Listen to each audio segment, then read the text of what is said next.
নারী ব্যবসা করবে নাকি চাকরি করবে, এই সিদ্ধান্তটা আসলে কার এবং নারীর আনন্দ আসলে কিসে? এই সিদ্ধান্ত আমি মনে করি একদম নারীর নিজের।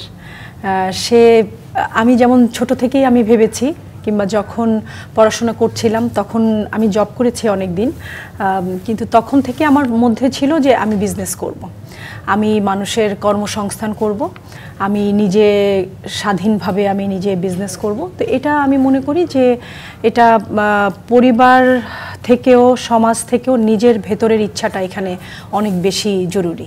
বিজনেসে আসা তো একদম নিজের ইচ্ছা থেকেই আসা। আমি খুব ডিটারমাইন্ড ছিলাম ছোটবেলা থেকেই যে আমি আসলে আমার গোলটা কি এটা আমি জানতাম। তো এখনও যদিও গোলে পৌঁছাতে পারি নাই, কিন্তু আমার পরিবারের খুব সাপোর্ট আমি পেয়েছি। ফেমিকন যেন কাশফুলের নরম ছোঁয়া, যেটা আমি মনে করি যে হয়তো অনেক নারী 90% নারী সেটা পায় না। আমি যখন কাজ শুরু করেছি তখন আমি ম্যাক্সিমাম সময়ে রাত 3টের আগে আমি বাসায় যেতে পারি নাই। রাত 3টা 4টা অনেক সময় ভোরে যেতাম। তো অন্য আমি দেখেছি যে অনেকে রাত 8টা 7টা ক্রস হয়ে গেলেও বাসার জন্য চিন্তা করতো, আমাকে সেটা ভাবতে হয় নাই। তো আমি রাতে বাসায় গেলে মা একটু চিন্তা করতেন, মা বলতেন এত রাত হয়ে গেল কাজ করলে, কিন্তু আব্বু বলতো আমার মেয়েটা সারা রাত সারা দিন কাজ করে আসছে, ওকে খেতে দাও, ওকে ঘুমাতে দাও।